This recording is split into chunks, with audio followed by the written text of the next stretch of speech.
Welcome to the Raising Values podcast, where the traditional family talks. You can find us on iTunes, Stitcher, and Spotify, and be sure to follow us on Facebook and Instagram. You can support the Raising Values podcast through Patreon. Phil and Gillian are behind the mic, and we hope you enjoy the show.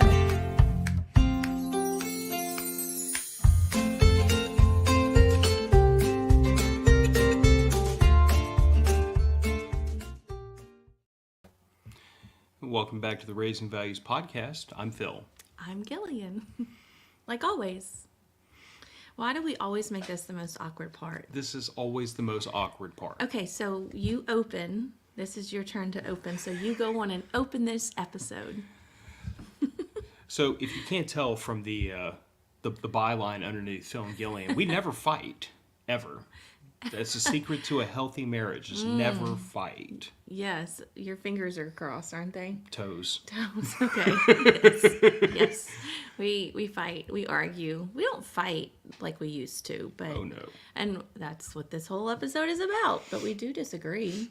Absolutely. I mean, any two people, not just in a marriage, but in any kind of a relationship, whether it's, family, work, friends, anything else, they're going to have disagreements and differences of opinion and competing priorities. And sometimes, depending on what time of the month it is, there's nothing that you can say that is not disagreeable. I'm glad you said that, not me.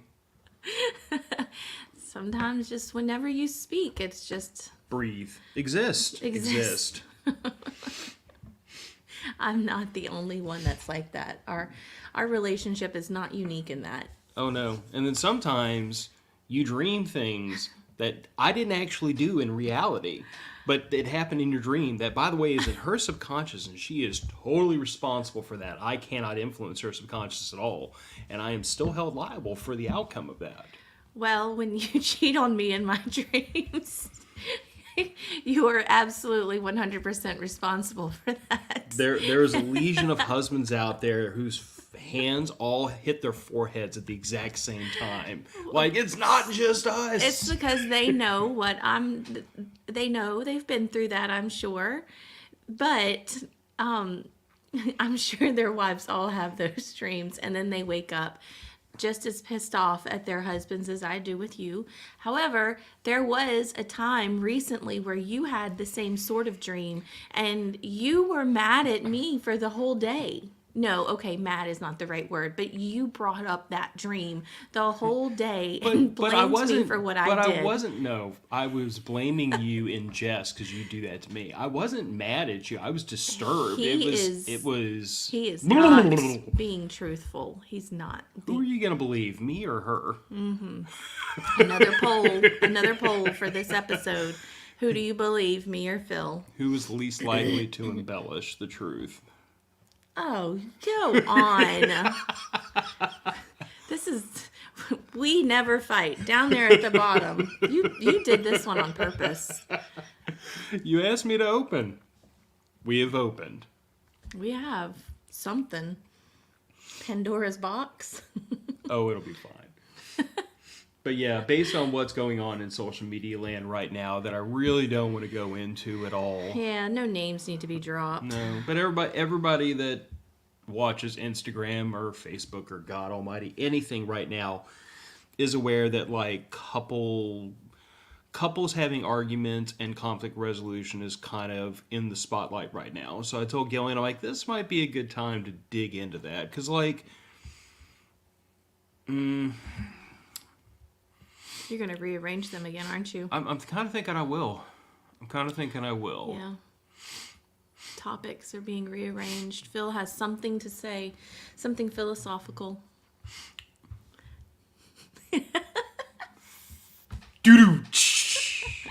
Philosophical. I know. No, like, this is something that, like, I think was, like, my biggest failing when, specific to the two of us, when we first got into a relationship together. Like, in my head, winning an argument always had to involve making the other person admit they were wrong. Like, there was never... Wait, you don't do that anymore? Side story, really quick, because I find it funny that you said that. Phil and I have been arguing about his speedometer for weeks now, and I swear, Phil has been driving like a pawpaw, super slow. I've been doing the speed limit. And we always have people that creep up behind us and they get on our tail. I mean, they're almost sitting in the back seat with Piper. And so I said, okay, I know a place where we can go test your speedometer and get what it's really doing. And I just knew that his speedometer was slow. I knew it. And it wasn't. It was right. It was what kind of right? It was exactly right. It was exactly right. And I apologized. And not only did I apologize, I said the R word. She said I was right. I said he was right. In front of a witness. But I said he was right 3 times. And then last night, as we're going to bed, you made me say it again. So, what were you saying about needing to be right and the other person be wrong? But here's the problem. How many times have we been tailgated or had somebody like fly by us flipping us the bird and you've commented it was because my speedometer was off because the other driver was being an a-hole? How many times has that happened? Every time we're in your truck. Which is, give it a number. 4, 5, 6... 4, 5, 6 what? 95% of the time. Okay, but how many times has that little engagement happened? Oh, I don't know. A lot, right? Sure. So saying I'm right 3 times, it's not asking too much, considering the number of times I had to hear that the problem was my speedometer and not the other people. Oh, my word. Okay. Yes, dear, you're right. I'm going to the garage to think you, Joe, you are not allowed to comment anymore. I think he was probably saying that was the man's response. I know what he's saying.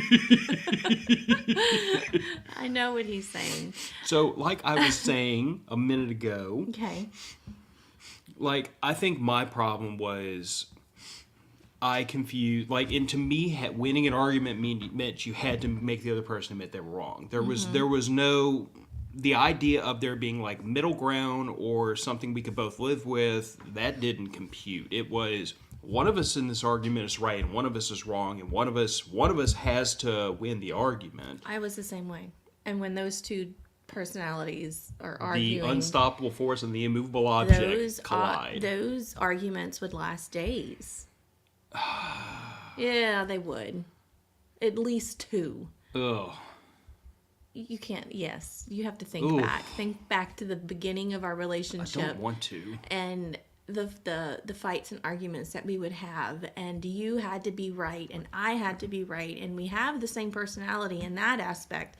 I mean, we're different in most ways. We're totally opposite. I mean, but we're both very strong-willed. Here's the shirt that's Mountain Valley and, the beard and everything, and then you got the bodacious period over here. I mean, we're totally different, but as far as that, in the early stages of our relationship, we fought. Well, you fought to be right, I fought to hurt. That's the next talking point. Okay, well, fighting fair. I did not know how to fight fair. You didn't either, though. There were times where I now understand conflict resolution, and biting my tongue is the hardest thing. Boy, this is going to be a really, if this episode does not end with me choking my husband. You want to just get it over with now? No, it'll be much more satisfying at the end. We'll close with that. We're gonna get kicked I off don't even YouTube know because there was evidence of abuse on the stream. I don't even know what I was saying because the thoughts of my hands going around your neck. Fighting fair. I wanted to. Growing up, I didn't. Again, I always have to go back to growing up. I wasn't taught this. I wasn't taught that. That's part of this whole reason we started this podcast, therapy. I do not fight fair. I watched my parents fight. They do not fight fair. They still do not fight fair. And they've been together for over 45, almost 50 years. So there's been quite a few fights. And if you're married or in a relationship, not married, whatever, you're going to fight. It is inevitable. You can't get past it. If you tell me you don't fight in your relationship, you are lying. Not only to me, but you're lying to yourself, because you do. But I entered relationships. I had one relationship before you that lasted about a year and a half. I don't remember fighting with him. I'm sure we did, but I was also 16, 17. I Was this the cop? 18 years old. No, Oh, no. Ugh. sorry. People watching this know who he is. Anyway, no, it wasn't him. It was who I would consider my high school sweetheart. Okay. But we didn't.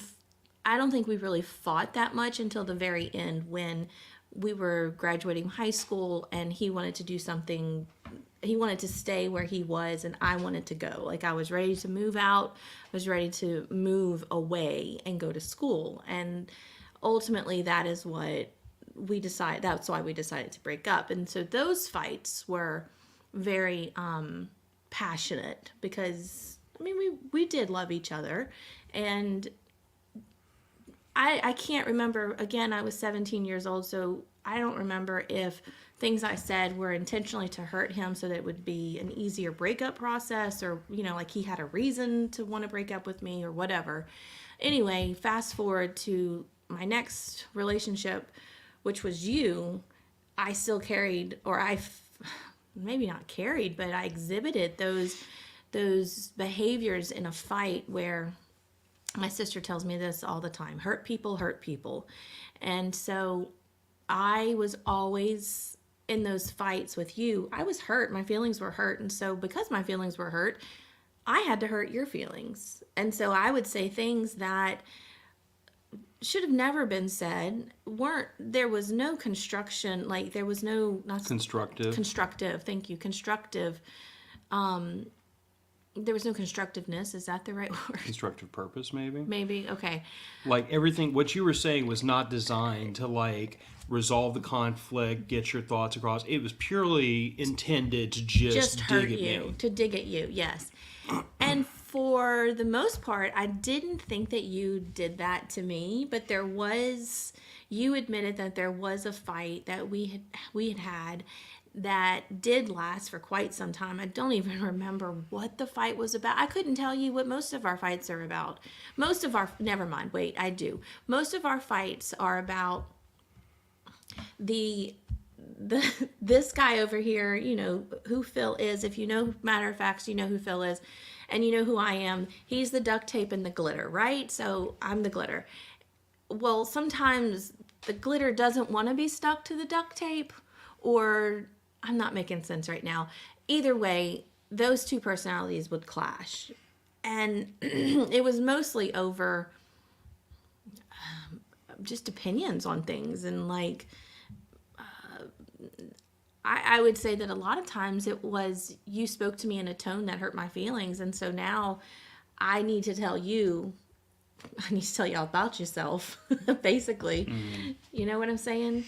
I don't know where I'm going with this, but I did not fight fair. But you didn't either. In a lot of cases, you didn't fight fair. I don't think anybody in their 20s. Well, 20s, early 30s. I think it probably changed right after we had that conversation about divorce, about us getting a divorce. That wasn't even a conversation, and that was a whole other episode. Go back and watch it, re-listen to it, whatever, about us saying the word divorce one time in our relationship. We've been together for almost 20 years, and it's never been said again. That kind of opened my eyes to what you were feeling during those arguments. And you had said some things to me. You get the whole speech of, we're on the same team. I'm just trying to help. And then I realized that yes, most of this, 90% of this argument is me and my feelings are hurt and I just need to get past my feelings and try to see what he's saying, and maybe his tone isn't the way that he's trying to project it, and so maybe that's what we should focus on is your tone to me and things like that. And anyway, so I started thinking about all these things that fed this argument, and none of them mattered because it wasn't what we were arguing over. Does that make sense? Makes perfect sense. I mean, I've said that, not specific to the two of us, but many times that, in my opinion, a lot of arguments do not center around the stated reason for the argument. You know what I'm saying? Mm-hmm. Like, and I had this conversation like with people around the Matter of Facts podcast, specific to whenever there's a disagreement between spouses about prepping, and I'm always like, this has nothing to do with the prepping. This has to do with something else, and the prepping is the scapegoat. Like, Yeah. either one spouse is either annoyed about the money being spent on it, or the time you're attributing to it, or the space being taken up by the preps. There is some argument being had, but she keeps saying the problem is the prepping when the problem is not the prepping. The problem is something, it's a link between this and the prepping. And that link is what's making her say prepping, when what she really means is you spent $1,000 on this instead of $1,000 on a vacation. And it's like, if once you realize that the fight is adjacent to whatever y'all are talking about, then you can try to work towards what exactly are we upset about, and where do I find the middle ground? That's eventually what we ended up realizing was, I'm fighting you about something that is totally not on the subject, and you're fighting with me on subject. So you're confused. I've now really confused you.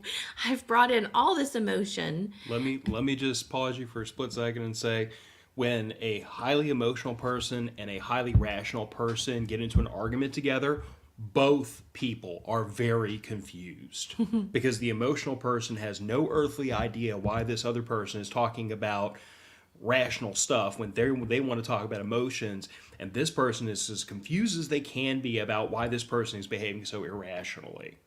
It's not hard to confuse you, though. It's oil and water. It's oil and water. Pour them together, and they're going to swirl around each other. They don't mix. Yes. So I'm just saying, like, that was the nature of our arguments, though, is that I'm a very right-brained, rational person, and well, it pissed me off so much that you were right-brained, and I just needed you to do some emotional digging there. And it was not easy to argue with you. And so I had to think about, okay, I should know this by now, is that who my husband is.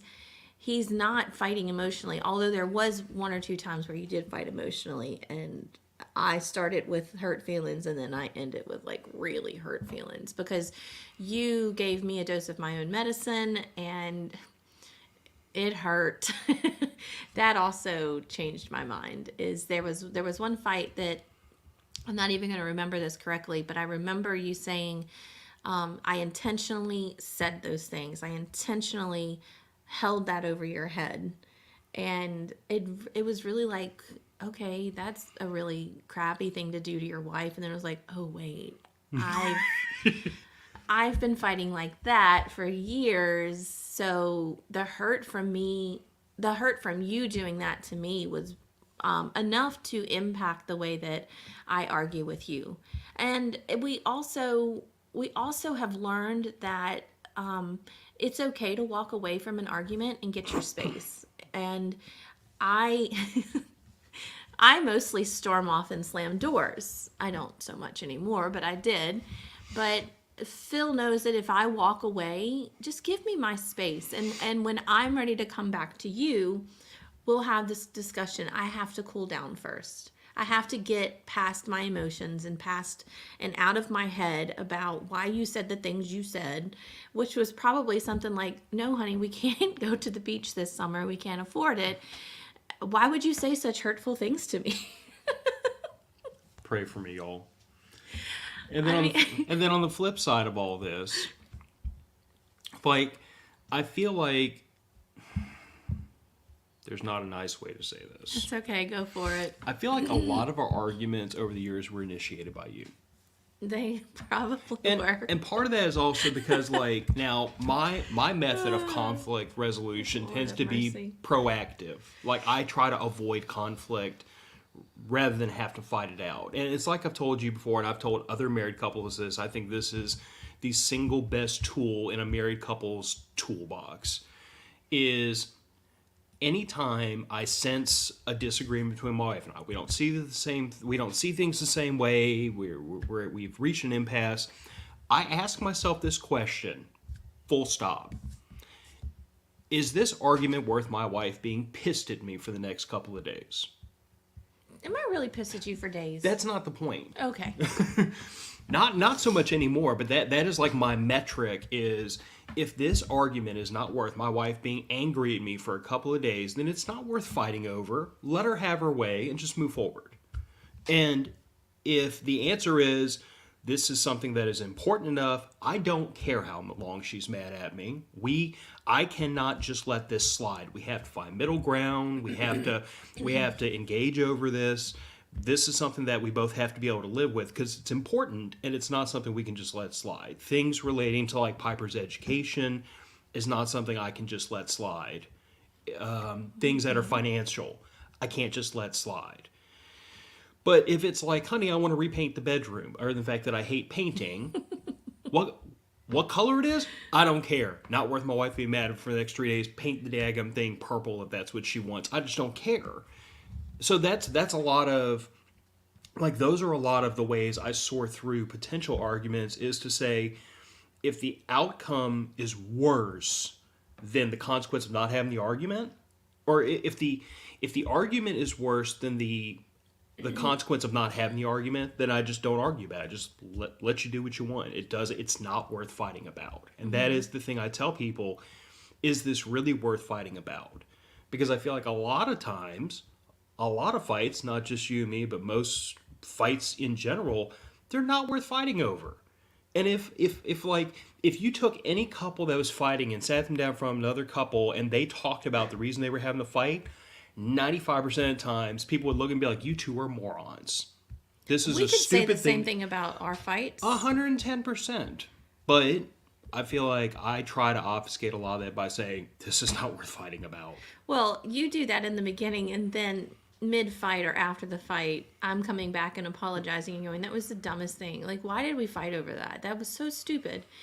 A lot of times, maybe not a lot, but sometimes it could just be that I just need to eat something, or... I've gotten really good at recognizing the symptoms of hungry women in this house between you and your daughter. Like My daughter, she's Yes. not your daughter when she's hangry. not when she's hangry, no. She's a demon. Oh, that's awful. Okay, she's not a demon. I'm embellishing slightly. But yesterday at the grocery store, she got, and I literally stopped and I'm like, are you tired and hungry? She said, yes. And I was like, okay, let's get this done. Let's get home.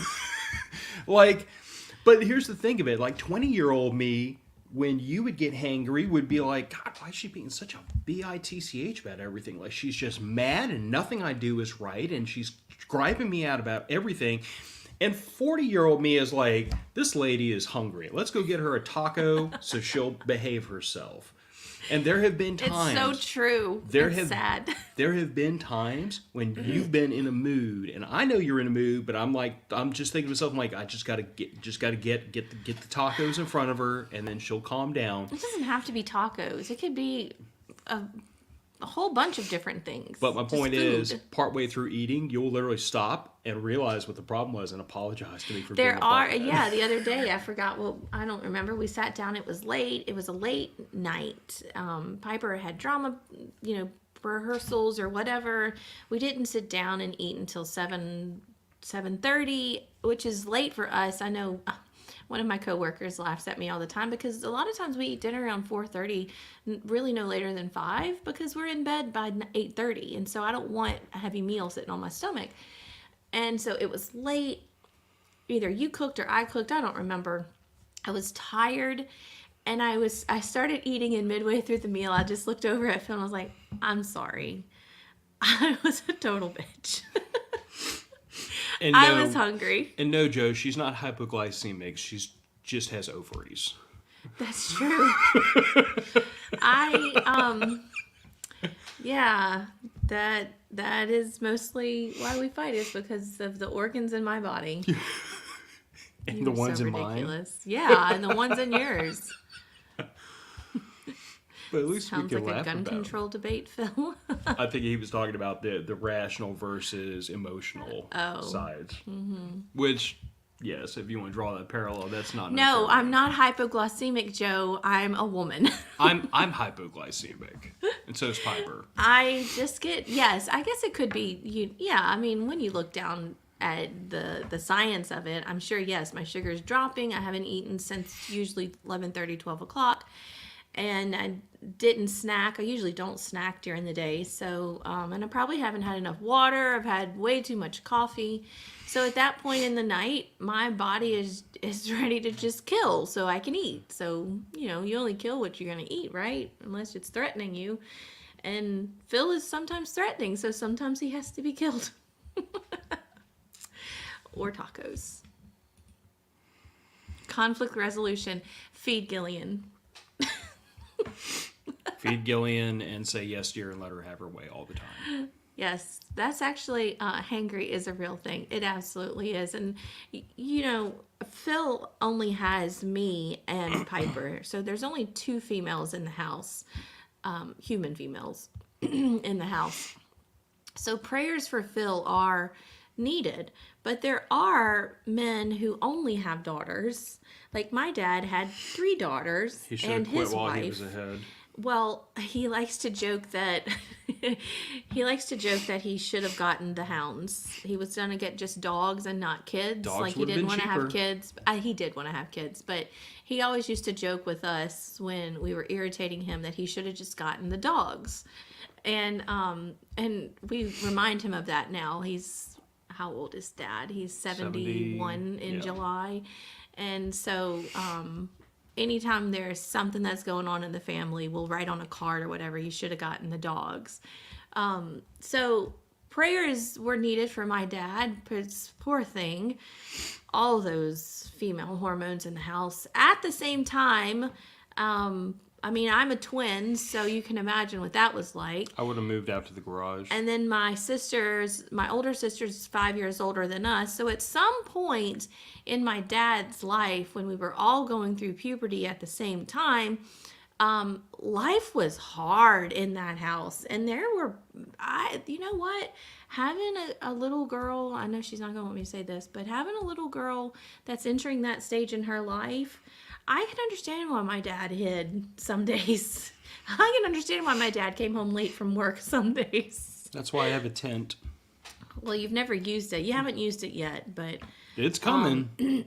I'm sure there's going to be plenty of camping trips with the boys. You know, you and Ross and whomever else is going to come down here and have a camping trip. It's going to be probably focused on 1 week of the month. Strategically scheduled How is about the that? phrase. Yeah, how about that? Conflict resolution. That's our next subtopic, I guess you could say. Yeah. So you go for it, because I've talked a lot. I mean, this is... Well, I feel like the important things to remember around conflict resolution is like the entire... Okay, right brain, ultra rational Phil. Like the whole point of conflict the whole point of conflict resolution is we're trying to resolve a disagreement. And specific to like married couples, it really has to be a solution both parties are comfortable with and can live with and can support, because in a marriage, like, you know, you and I had this conversation forever ago when we were talking about getting married, but I was, you know, like, rationally speaking, marriage is a binding legal financial arrangement. Yeah. So, like, from that moment forward, never again will you or can you do anything completely separately from me. Like, everything you do impacts me, everything I do impacts you, finances and legal liability, we will never be separated again. Like, in the Christian tradition, marriage is two bodies become one, and in legal tradition, it is two people become one for the purposes of taxes, property, inheritance, and everything else. Like, it's a very serious arrangement, and because of all that, in my opinion, there are very few. There's only so many times a marriage can survive. I don't agree with you. You do that, but I want nothing to do with it. There's only so many, like, you can have, like, when it's something mild like hobbies, like, you don't indulge in a lot of my hobbies. You don't enjoy them. It's not your thing, and that's not an issue. But like, our marriage could not survive. I am taking our child out of the school and putting her in their school, and I don't care what you say. Mm-hmm. Our marriage couldn't survive that, because that is a serious thing that impacts both of our child that we both have a serious interest in. Our marriage couldn't survive. Honey, I put the house on the market. I'm selling it. We're moving it. I don't care what you have to say about it. Get your stuff packed. Our marriage couldn't survive that, because that's something that impacts you, that you have to support because you have skin in the game. So I think it's important to remember that for conflict resolution, what you're really looking for is a solution that both parties can support. It's not just what can I live with, because even in a situation where one couple, quote unquote, gets their way, one party cannot win every argument. Right. Because then the other party doesn't feel heard, they don't feel respected, they don't feel like they have a voice, and that breeds resentment, and resentment destroys marriages. Mm-hmm. And the other thing I find very toxic is when the two parties reach an impasse, and they either, some would say they are unable, I don't believe in unable to resolve, they refuse to resolve the impasse. They literally just deadlock against each other and say, I'm not giving ground, and I'm not looking for middle ground. You're going to shut up and do what I say. Marriages will not survive that. No. They will not. It at a certain point, you have to figure out a way to resolve that impasse. Now, I did just say I don't believe in can't resolve an impasse. Some people are going to say there are certain, the legal term is irreconcilable differences. That's one of the reasons for divorce. But my response to that, very dispassionately and kind of in an ugly way, is if you and your spouse have an irreconcilable difference, y'all should have figured that out before you got married. Like, you should have had very lengthy, in-depth, serious conversations about the important non-negotiable things in a marriage that y'all have to agree on. Because you and I had those conversations. Now, what if you get married and that person changes? Then to that, I would say that the party that has changed is changing things about themselves that they already understand are non-starters with their spouse. Because, like, if y'all agree, again, let's say hypothetically a couple goes into this the way you and I did. These are the things that you and I have to agree on. If it's in this box, it's non-negotiable. And those were pretty simple things like, monogamy, loyalty, faithfulness, respect, so on and so forth. It wasn't anything really esoteric or crazy, and most of it were really like high-level, high-minded principles, not so much practical things. And then I figured everything outside that box, we would just figure it out as we went. So if, let's say, 5 years into the marriage, you decide you want to have an open relationship, you're making that decision to try to change non-negotiable terms of our arrangement. Right. So the way I would view that is, you're betraying the marriage because we went into this, me saying, these things in this box are non-negotiable. I will not give ground on these things. So if you decide, well, I want to color outside the box, my answer is no. Mm-hmm. And again, the marriage will not survive that, but it's not surviving it because, like, you're making in my opinion, you're making a decision to leave the marriage at that point. Because I told you from the word go, those things I can't compromise on. We agreed on those things. I mean, it wasn't just Phil coming into the relationship saying, these are the no-goes, and it doesn't matter what you have to say. I mean, I had my own set of whatevers. Most of them coincided. And that's what I'm saying. Like, they all really coincided. It was, loyalty and, if you cheat on me, this is what's going to happen kind of thing. Not in my dreams, but in like real life. I at least get that vibe. If it happens in her dreams, she'll just be mad at I'll me. stay with you if it's in my dream, or nightmare. No, I think it's important to have that discussion. I know that there are people that run into a marriage without those discussions, and they could have dated for years. They could even have children together, but those important things, those important bullet points that have to be agreed upon between the two people, were never communicated. And so marriage happened, your kids are either already born or you're about to have kids or maybe whatever, and then all of a sudden those things come to light and you realize that the fundamental building blocks of your relationship were never put in place, and now your relationship's crumbling. And why did it crumble? Well, because you didn't take the time to establish the ground rules. Yeah. There has to be ground rules in a marriage. There has to be. Or in any relationship, Yes. You have to understand. I have to understand what you expect from me so that I can meet those expectations. And I mean, expectations in a relationship shouldn't be so far-fetched that they're unattainable. I'm sure that there are relationships where those expectations are unattainable and should be seen as red flags. And sometimes are unattainable by design. Yeah. To constantly keep one party in a state of... Right. It's a form of manipulation, Yes. or a form of abuse or something like that. In which case, there are going to be people in those relationships that don't see those red flags, or are so dependent on the other person that the red flags don't matter. We're doing red flags next weekend, just FYI. Oh, okay. Well, we won't go into a whole bunch of that. But that's where family and friends are, you have to depend on those family and friends to catch the outside view and be like, hey, what's going on, or whatever.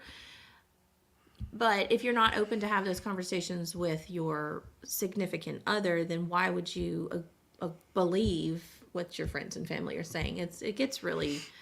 Very muddy very quickly. Yes. Yeah. Very, very muddy very quickly. So, Yeah. But I guess that's kind of my thought process is like, I feel like most fights are avoidable. They're avoidable by either so. a person having that my internal conversation and saying like, is this really worth fighting over? And most of the time the answer is no. And if the answer is no, I might still be aggravated, but I try to like counsel myself like, Phil, you're being a moron about this. Just let it go. And usually I'm successful at that. I mean, I might be a little irritable, but I'll get over myself. But, if it's something that like the fight can't be avoided or the conflict can't be avoided, then the next step in that arrangement is you're not going into this disagreement to hurt feelings or to exact a price. Somebody told me something a long time ago that I struggle with to this day, but it makes a tremendous amount of sense. They said, never assume malice.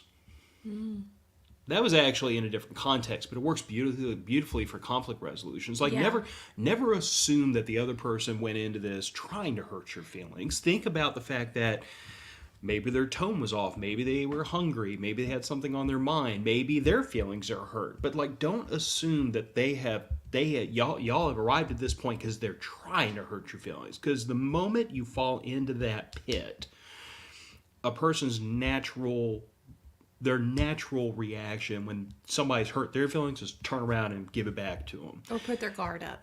And either one, it's like throwing boiling oil onto a campfire. It just makes it worse. That is what you told me that changed how I thought with you, because I did assume malice. Every time we had an argument, I assumed it was Phil trying to lord over me and tell me what was going to happen, and this is how we were going to do it, and damn your feelings and all this other stuff.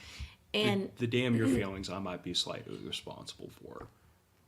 Not that I ever intentionally wanted to disregard your feelings, but like we know this about me that I don't make decisions emotionally, Yes, and that which drives you it nuts. does, and it used to drive me more nuts than what it does now. Now that I've kind of matured a little bit in this relationship, and I can't believe I'm going to say this. Let it rip. This is therapy time. No, it's not even therapy. I was about to say that Are you about to use the R word I was again? about to use the R word, and it's being recorded, and this will be the second time in this That's twice episode. in 40 minutes. I haven't said it yet, so it hasn't been twice. Oh, but no, Are you waiting? I'm just bated Okay, breath. you were right in again ending this with choking.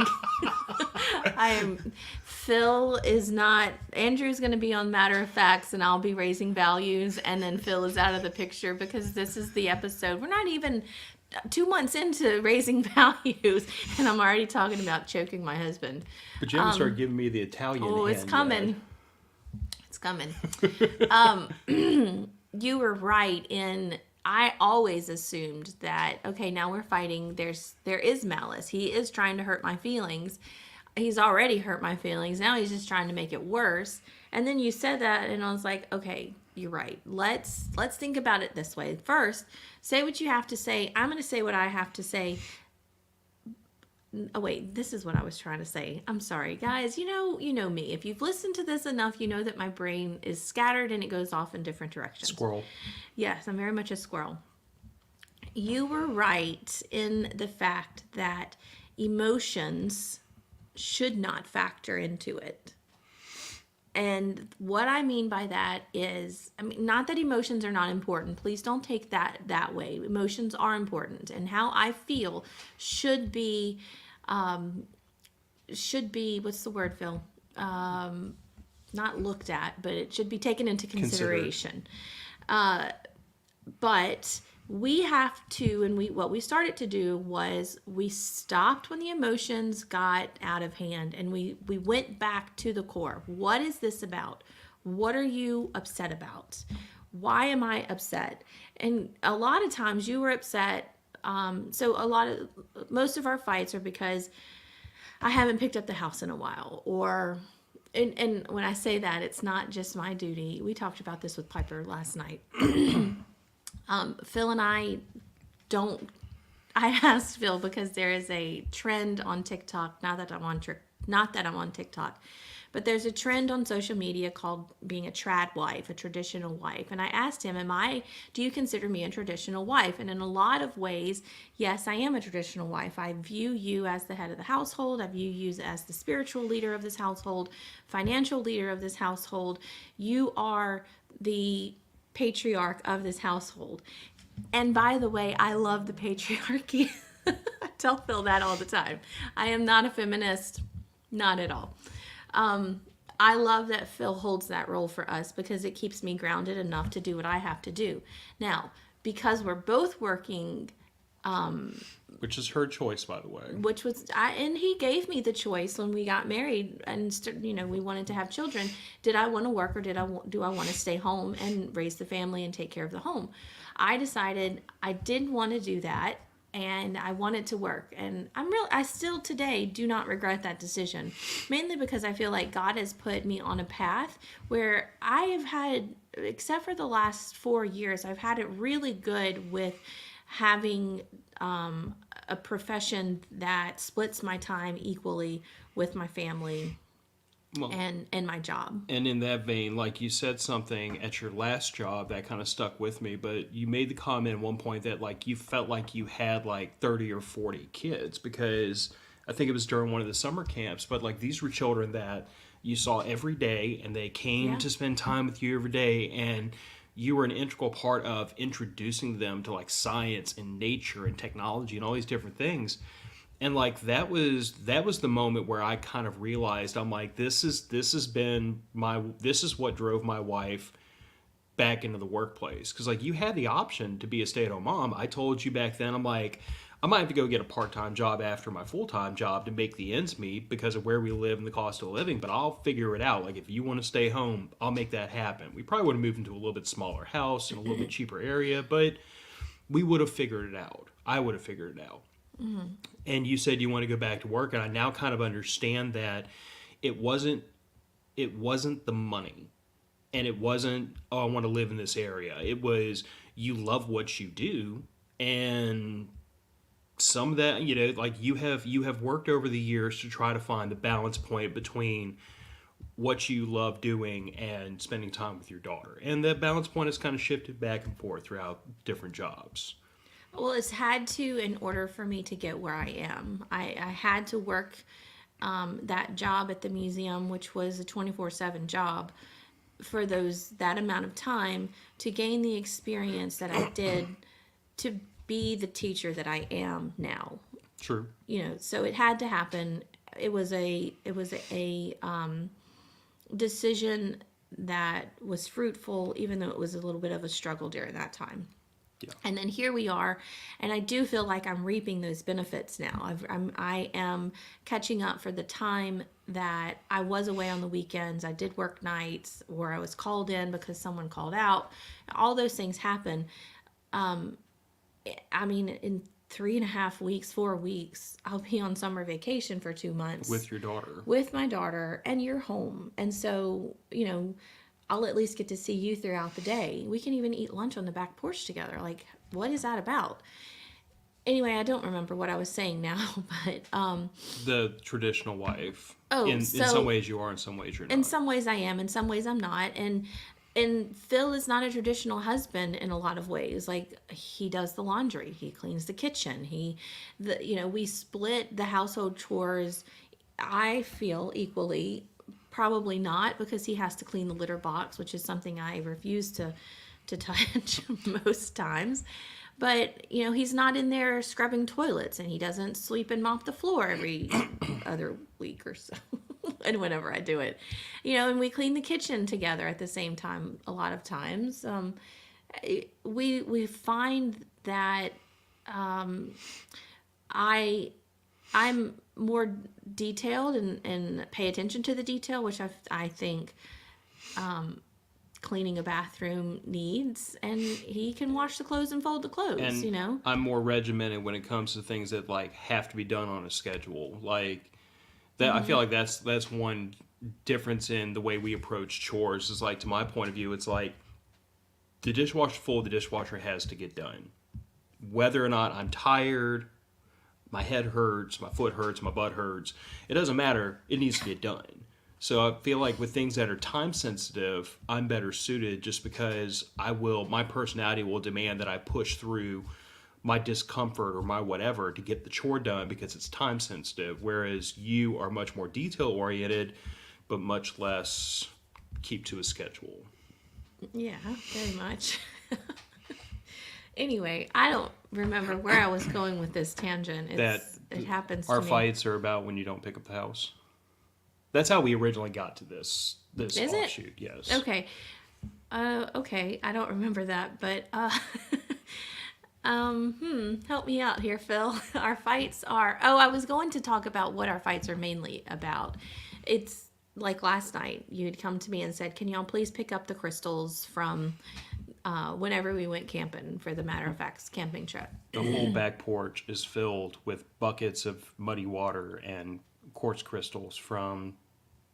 And I just haven't had a weeks ago? chance to clean them yet and get them done. I started it, but I haven't had a chance. April and May in this house is probably just like every April and May for people who have children in the end of the school year. There's clutter everywhere, which neither of us can stand. I used to be able to live in clutter a lot better than what I do now, and a lot of Phil has rubbed off on me in that I wore her down. I'm sitting here. Good luck, Joe. Go do your chores. I'm looking at the pile of shoes in the corner, and they're supposed to be there because that's where the shoe rack is. But I'm like thinking to myself, I really got to clean that shoe rack. Like, we've got to get some of these shoes out of here. But so we argue about that kind of stuff, like when the clutter is starting to pile up, because I don't know about you guys, but the clutter in our house affects every one of us. And when Piper's room is not exactly how she wants it, or there's got, there's bags or whatever, there's clutter in her floor, whatever, it starts to affect her mood. And it does for me, and it does for you. I mean, that's why you came to me last night and said, can we please clean off the table, and can we please get the crystals out off the back porch? Sure, absolutely. It's just something that I haven't had a chance to do yet. And so that's what my focus is among all the other things I have to do for school tomorrow. So we fight about things like that.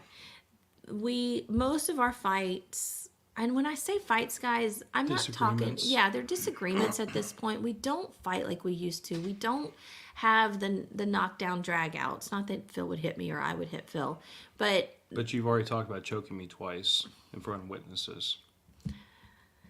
And here comes the third one. She's thinking it. We don't fight like we used to. We're not slamming doors, and we're not rushing at each other, and we're not, following each other around the house screaming and hollering. Our arguments really are contained to our bedroom, and the door is closed, because it's important to not have those arguments in front of our daughter.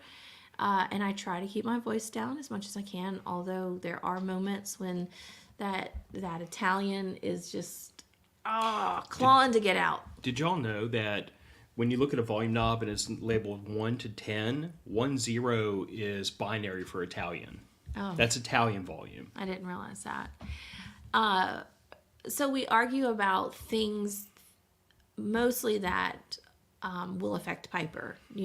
Right now, our arguments have been around cell phones, when to get a cell phone, when not to get a cell phone. And then I wouldn't say this is so much of an argument, but it is something that I'm passionate about and feel a certain way, and you're passionate about and feel a certain way. And this decision has to be made in 2 years, because she graduates from her school and she will be in high school. And we have to figure out where she's going to high school, because she has to go to high school.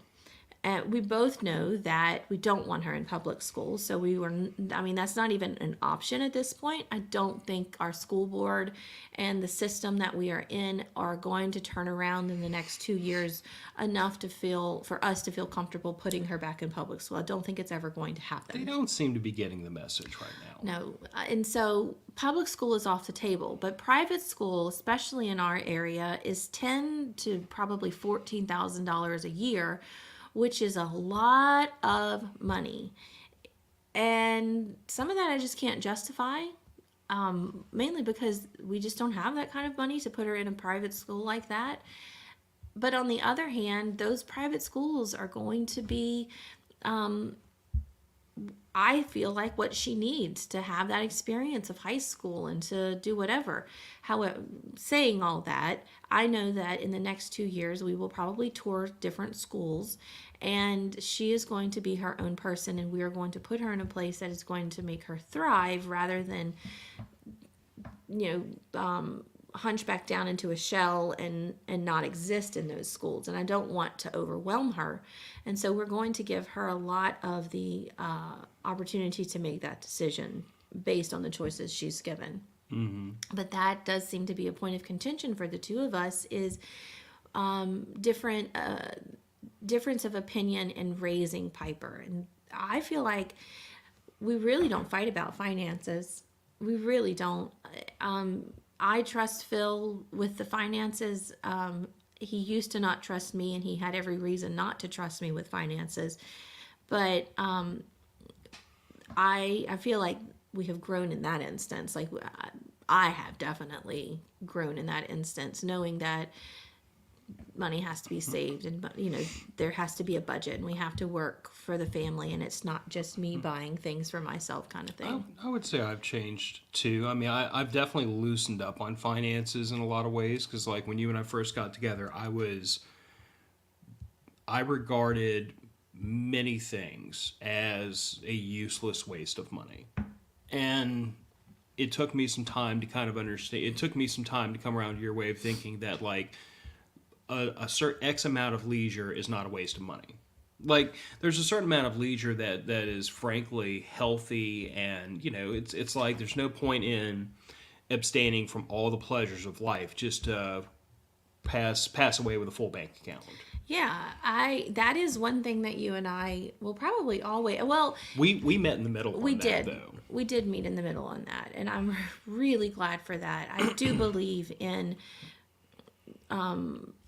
enjoying the fruits of your labor, because you don't know when that your life is going to end, and God, if we don't do it, then what's it all for? And conversely, I'm thankful that like you kind of met me in the middle because your spending habits when we first got together were terrifying.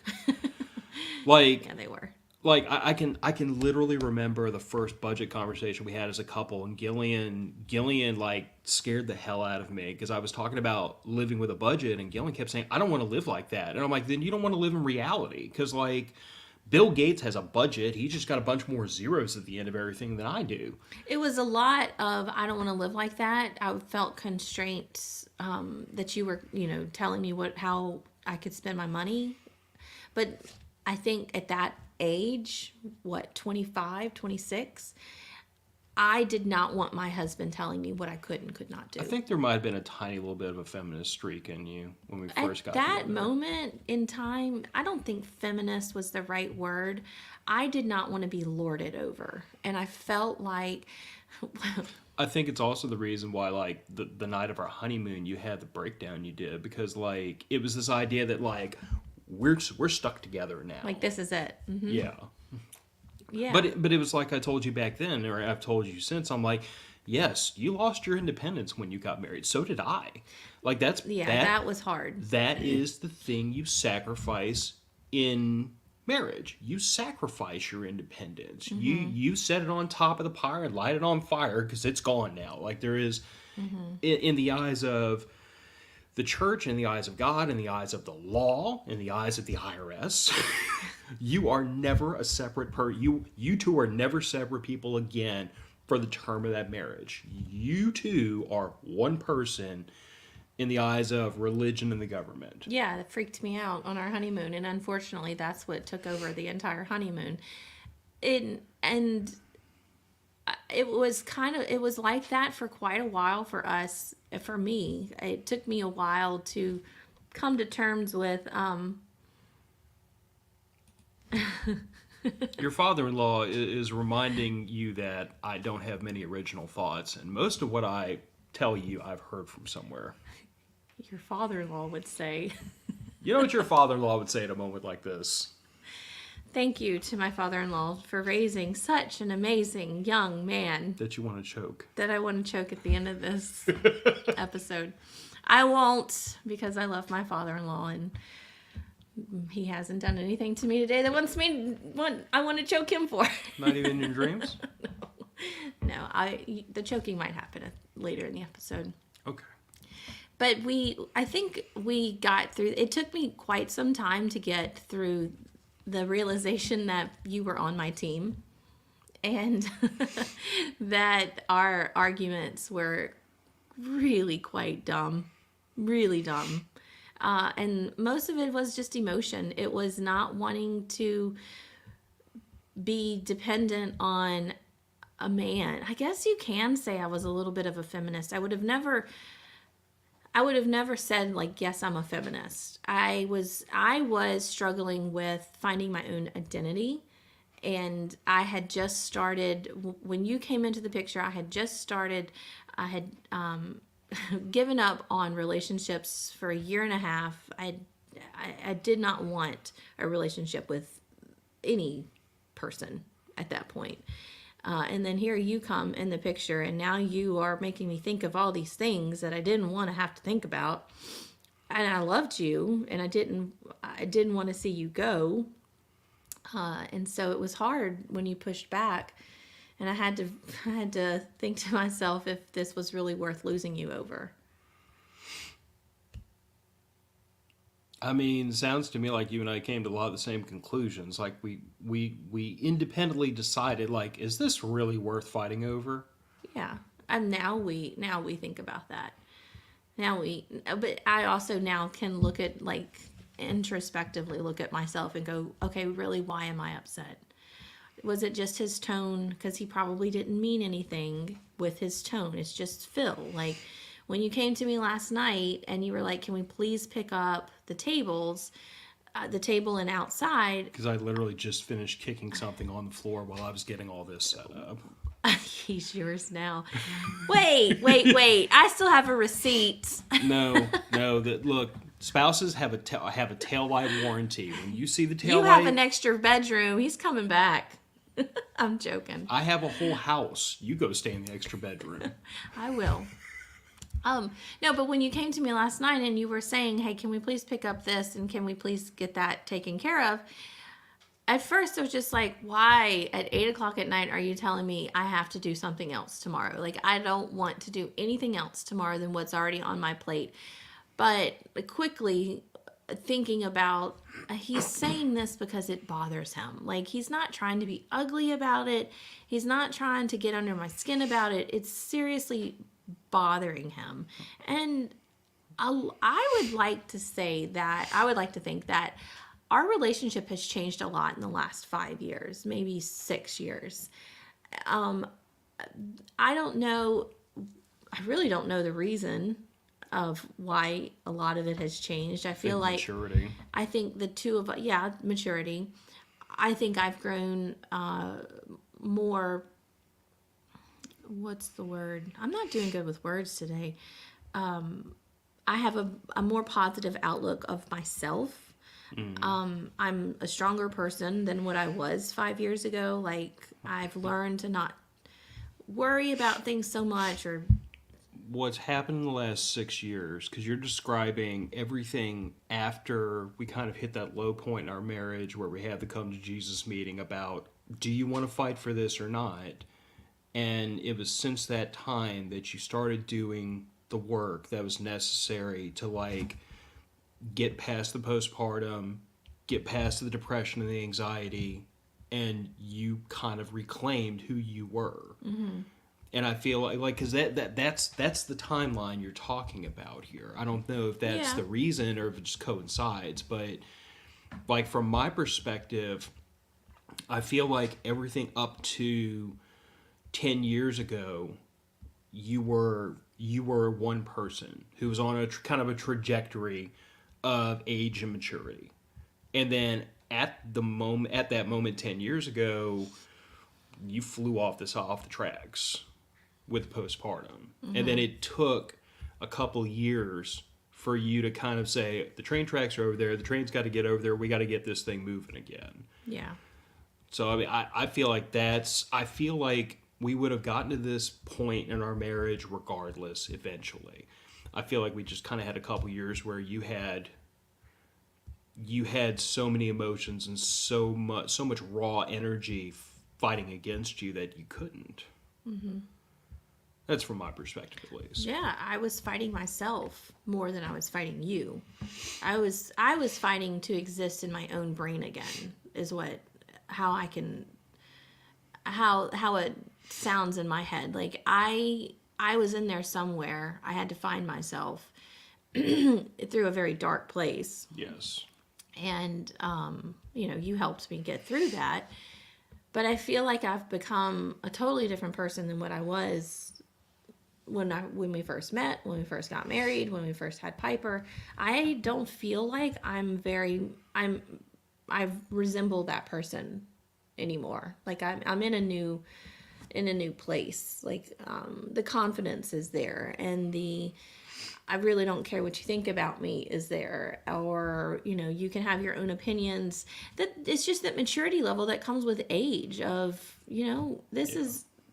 I spent so many years worrying about people's opinions and how this conflict happened, or rehashing conversations I've had with other people, or arguments with other people in my head, or even just like having different. Why can't I think of words today? Not just conversations, but interactions with people. And I replay those over and over again. And I know a lot of people do that. And that is the anxiety that I've dealt with for many years. But now I've come down to this whole, I feel more grounded. And so conflict resolution is easier for me to find with you because I do know that I can't assume anymore that you are trying to hurt my feelings. I can't assume that you're coming with malice. Like last night, you didn't say what you said to hurt my feelings or make me feel like I have fallen down on my job as the woman of this house to clean up and make sure that it's tidy. Again, not that I'm the only one that does Come it. on, Cinderella, get back to work. I whistle it in my sleep. But I have gotten to a place where I understand where you're coming from, and my emotions at that point don't matter. Like, get over yourself. Like, he's not trying to hurt your feelings. He's saying, can we get this done because it bothers me? Without you saying it bothers me. Maybe you should say that. Maybe you should say, if let's all pitch in and get this part done and we'll all feel better. You know what I'm saying? Especially with the week we have coming up. There's not Yes. going to be any housework. There's hardly going to be any cooking. There's not going to be much family time. I'm editing both these podcasts to go out to I'm editing and scheduling both today because my goal by the end of today is to have everything except go to school, go to work, eat and sleep done that we can get done because I know this week is going to be cray. Yeah. So that is one of the fires in me that's like, okay, yes, we have to get this done today. No matter what, it has to get done today. Yeah. Kind of thing. But I would also say that specific to the whole quartz crystal things, it's been kind of irking me for weeks now. And I've been trying to they're going to get to it eventually. They're going to get to it eventually. They're tired. We got a lot going on this weekend. I've tried to let it lie because I know that we've had a lot going on the last few weeks. And now I'm reaching the point where I'm like, I kind of feel sometimes like if I don't say anything about it, it'll turn into the first Arkansas trip where we had a bag of quartz crystals that stayed in the front yard until the bag dissolved. Why does that bother you so much in the backyard? Because it's just clutter. Is it just because it's clutter? It's just, and it's not even a lot of clutter. Well, I know, but it's a bag and a bucket. But it's still a project that got started. That's probably what it is. It's a project that got started and then was just kind of left to sit there. And to me, you know how I am with projects. Like projects, I plan them, I develop parts lists, and I do all my research, and then I execute the project and get it done. And I don't like, in my personal way of doing things, I don't like projects that have to sit. So what's happening in the backyard is not the same as what's happening in the house. Well, I was going to say before you started that and got me derailed, projects have a definite endpoint. In other words, if it doesn't get done right now, I know that in 3 weeks it's going to be finished, and that doesn't have a definite end time. Now, what project is in the house that... Like the cleaning up of the clutter. I mean, clutter is not a project to me. It's not something I go in and be like, oh yeah, this table, I can still see the bottom. Well, no, we have to cover it. But the clutter in the house is just it's a constant. It's a constant thing we have to constantly try to unwind, and it rebuilds itself. Whereas that's outside of the norm, I guess is the way to put it. Okay. See? Conflict resolution. Without arguing or having hurt feelings. And without... No, my feelings aren't hurt. My feelings aren't hurt. And I do agree. It was a project that got started, and then it was there was a couple of things. I don't feel like doing this because it takes a long time to clean these crystals. And then it just, once we got home from that trip, every weekend has been filled with something. There has been something going on that just I never got outside to fix. And I haven't even been outside but one time to check on my plants since we got home. So some of those are hers though, aren't they? What, the crystals? Yeah, some of them are hers. I don't know where her bag is. Anyway, that's not this episode. I guess it is. You don't need to have these conversations, but anyway. But yeah, those were kind of my thoughts on conflict resolution. And I feel like not specific to marriage, although I think marriage is one of the places that it's going to be the most important, because when you're dating, or if it's a friend or it's a family member that you ostensibly live separate from, or if it's workplace conflict, you get to go home. You know what I'm saying? You get to disengage. If I have an argument with a coworker, I can tell you in 5 hours and 39 minutes, that argument is not going to matter anymore because I get to hit the button and clock out and go home, and you can exist by yourself for the rest of the week, for until we talk again. Or if it's boyfriend girlfriend, like drop you off, I go home and I get peace and quiet. But in a marriage, like beyond the fact that like we practically we really do live together. We sleep in the same bed. Practically, yeah. Well, I didn't mean practically. I meant practically in a different context. But like, what I'm saying, like beyond that, like legally, financially, for tax purposes, for property purposes, in the eyes of God, we are one body. We are one person. So like those conflicts have to get worked out. There is no option to not work them out. And what worries me is that I see a lot. You and I have friends right now who are, having trouble because there is a serious conflict between the two of them that I personally think one party is almost totally at fault for. That's just my opinion. But they have a conflict between the two of them. They've reached an impasse, and they are not resolving it. Wait, this is somebody we know? Yes. Okay. As soon as we shut off the camera, I'll remind you who I'm talking about. Okay. But I don't want to get into Oh, specifics. yes. I know who we're talking about.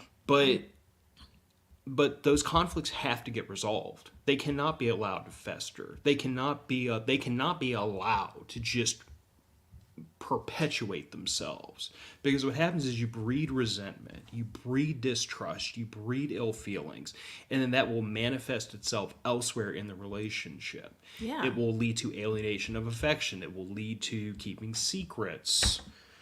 It will lead to all sorts of things that just fundamentally, like, marriage is like a piece of cloth. You take a piece of cloth, you grab each end of it, and you pull as hard as you can't tear it. Cloth is, because of the way cloth is created, it's very strong. The way you tear a piece of cloth is you start at one edge, and you break a couple of those fibers, and you start a rip. And as soon as you start a rip, you can take a piece of cloth and rip it very quickly and easily. So good. It's a good analogy. But Did you come up with that? Yes, right now on the spot. Yep. Philosophically. I think what I was trying to say earlier, because while you talk, sometimes I stop listening to you, which is probably why we've lasted so long, as I've learned how to tune you out. What changed with me was the selfishness went away. I stopped being selfish. There was something you said when you said you come home and you come to the peace. When I was going through postpartum and all that depression and the darkness, I found that before I got pregnant, I was the one that wanted to be out. Let's go out with our friends. Let's go to the bar. Let's go to do this. I had to be out of this house.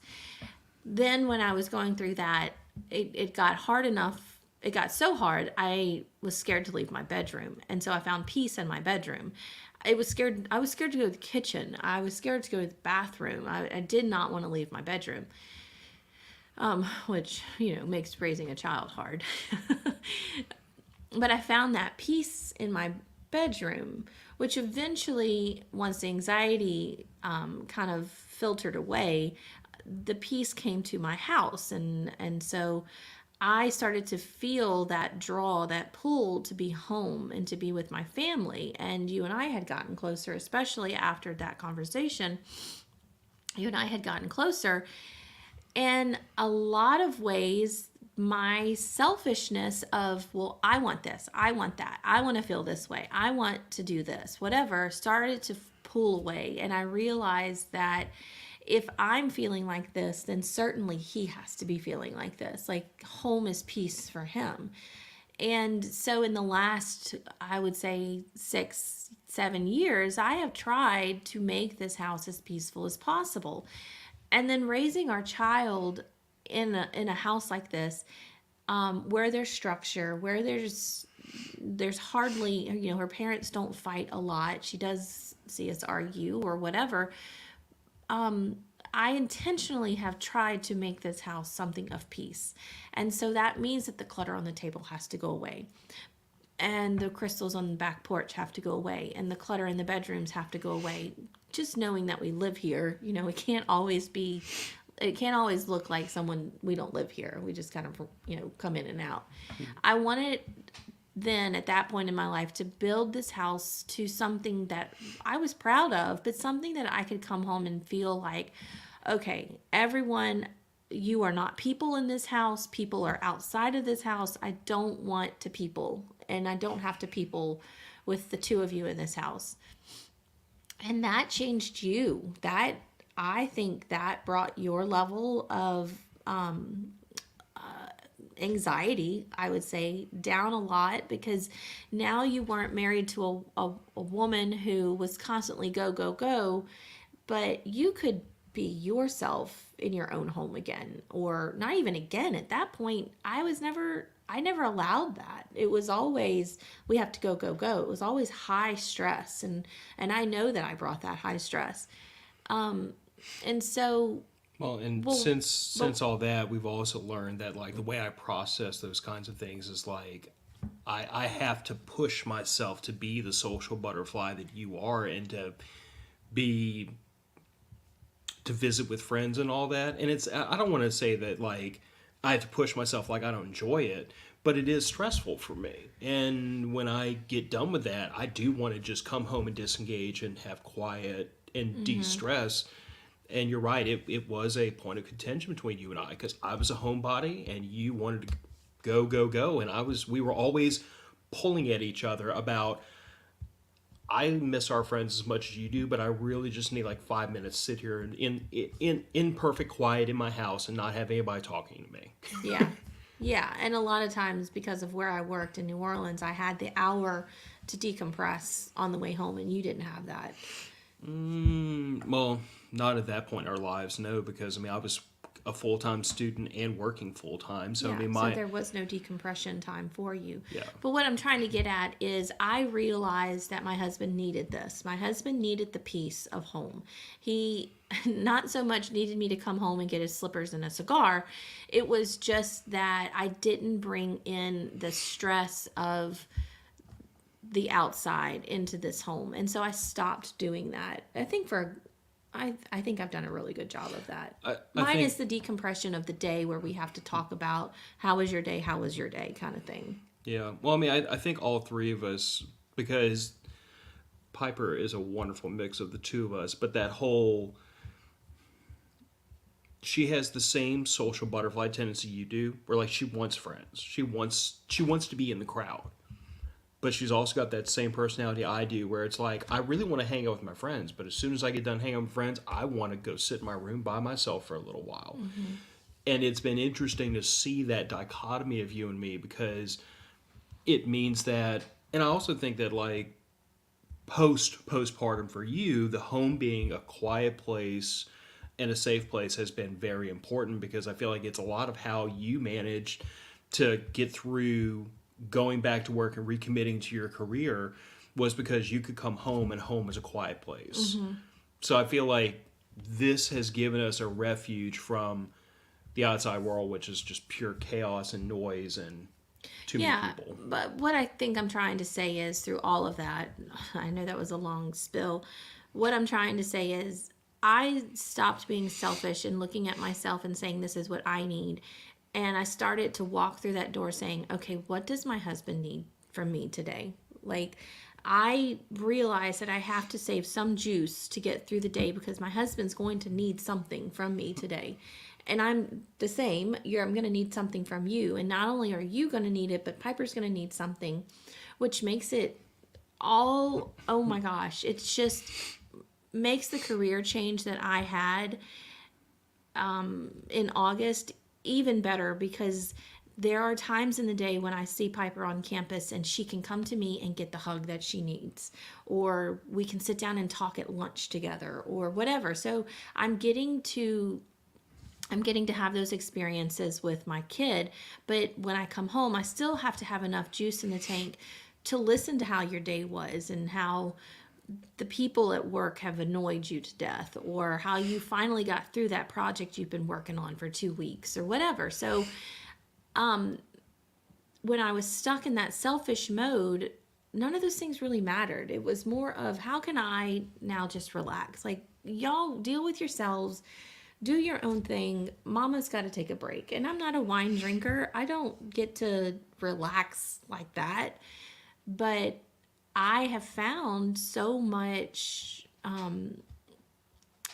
fulfillment in making sure that your needs are met emotionally. Which is The feminists are just oh, I know, right and, now. and this is kind of illuminating because I do now remember having conversations with you about how I felt like you gave to your work, you gave to your friends, you gave to your family, you gave to your daughter, and then by the time you get down to me, I'm the bottom of the totem pole. Yep. There's nothing left. Yeah. And that was a point of that contention in our relationship. that discussion, because it wasn't an argument, it was a flat out, this is what I'm feeling discussion, hit so hard to me. I still can remember it. I can remember where we were, and it's something that I remember almost every day, especially when I walk past a sink full of dishes. You know, you had said something about it's just expected of me to do those dishes because I do the dishes. But it would be nice if you walk past there, if you just put it in the dishwasher. Well, and specific to that, what frustrates me is when I've done all the dishes. Like, it's dinner time's done, the dishes are all done, everything's clean, and then I'll walk back through like 15 minutes later, and there's more stuff in the sink because somebody was dawdling or somebody left a plate, you know, in the living room, and then it finally gets in. Instead of a person taking that extra 30 seconds to clean their own dish because dad's done all the dishes for the night, it just gets left in there. And then the reason it aggravates me so badly, and this is probably going to sound like the pettiest nonsense to you, is because first thing every morning when I am bleary-eyed, it's dark, I'm not turning on lights, I'm trying not to make noise to wake up you and our child, I go in there and I make my coffee in the morning. And when the sink is piled up with dishes and I've got to like maneuver the water canister underneath the faucet quietly without knocking plates and glasses over, it drives me up the walls. Because to me, it's just like, here I am trying desperately not to wake them up and be considerate, and nobody else gave a damn about dad having to go through all this frustration. So do you feel like if Conflict resolution live on the show. do you feel like if more couples did the things to relieve the stress of their significant other, spouse, whatever, then that person would feel more inclined to do the same for them, and then your relationship and your household would be less stressful? Like, if you take the selfishness out of a relationship, do you feel like that is the biggest force that pulls people away, that drives a wedge between people? Selfishness. I was just getting ready to say that. There's two things that, this is not exactly related to the topic, but there are two things I feel like really hurt a relationship the worst. One is selfishness, and the other is laziness. Yeah. Which, in my opinion, is a form of selfishness. Because yeah. I was explaining this to our daughter the other day about how, if you are doing something that like the whole family or the community or somebody depends on, and you just say, I don't feel like doing it, it still has to get done. But it means somebody else has to pick up your slack. So you being lazy is causing someone else to work harder to offset your laziness. And that's why laziness is not an acceptable personality trait in this family. Because it's like, if I just decide one day, I don't feel like doing laundry, to hell with it, y'all can wear dirty clothes, my laziness is affecting everyone else, and that's why it's not okay. Yeah. It's like, if I want to be the one to wear dirty clothes every day, that's just you'll gripe at me about stinking up the bed. But if everybody else has to suffer because of me, that's when it's not okay. It's the same thing about finances. It's the same thing about a lot of things I hold myself responsible for. I do it because I don't want to let the family down. But I feel like selfishness breeds selfishness. Because I told you a long time ago, and I believe this to the bottom of my heart, as high-minded and idealistic as it sounds, my responsibility as a husband and a father is to put everyone ahead of me. You come ahead of me, Piper comes ahead of me. I have to take care of y'all. I have to make sure y'all's needs are met. I have to do that even at the expense of myself. That's my responsibility. That only works if you do the same. Yeah. If you put me first, I put you first, if we are both focused on the other person's needs being met, then our needs get met by accident almost. But the moment one person pulls back and says, well, I don't really care that much about her needs, I want my needs met, then what's your natural reaction? Yeah, it's to pull away. So selfishness breeds selfishness. Selfishness almost begets other selfishness. So I would suggest that selfishness is probably at the root of a lot of conflicts and a lot of arguments, because what winds up happening is that one person makes the decision that my needs, my wants, my whatever is more important than the others. And the moment that happens, you have laid a minefield in front of the two of you to try to walk through. Yeah. Because the conflict must be resolved or it will hurt the marriage. And it's really hard to resolve a conflict when both parties don't look at the other and say, I need to feel heard, but I need you to feel heard too. I need a solution I can live with, but you have to live with it too. It's the spirit of compromise. As silly as that sounds, like that really is what is required for conflict resolution, is for me to say, this is serious, this is important, we have to work this out. But it's important to me that my wife can accept this solution. Because the moment I say, I don't really care if you like it or not, I don't care doesn't exist in a marriage. It can't. Not in a healthy one. Right. It can't. You're right. Oh my gosh, that's the third time I said that. This whole episode. Do you want to choke me on the camera or off the camera? I just need to know. No, I won't choke you. But we will probably. Do you have anything else on? No. I think we'll wind this one out. I since you brought up red flags, I do think that's probably the next topic to talk about with the audience. And I don't know. I think that might be the one that makes the internet hate me, because I have very strong opinions about like things that young men are just royally screwing up when they look for Mrs. Right. And I'm sure you have some pretty strong opinions about young ladies indulging in things with morons that they shouldn't. Me have opinions? I'm telling you, I'm not sure if it's the Italian side of you or the ovaries, but something is causing opinions. Damn those ovaries and opinions. I'm a woman. I should keep my mouth shut. Seen and not heard. That's children, seen and not heard. Oh, I thought it was wives, No, too. women, it's barefoot and pregnant in the kitchen. Oh, okay. I am none either. All right, guys. Well, thank you so much for tuning in today. And it seems like this is our usual spot now. So Sundays at 10 o'clock. And if you have questions about whether or not that's going to change, it's probably not. But anyway, Sundays at 10, that's when we do these live streams. And then, of course, the audio always drops on Tuesdays unless this guy here does not get his act together and is very selfish and doesn't do his job as part of our podcast. I'm totally joking. I keep telling her she should fire her podcast producer. There's a lot of firing that's going to happen today. All right. So thank you, guys. And I hope you have a great Sunday. Bye. Bye, y'all.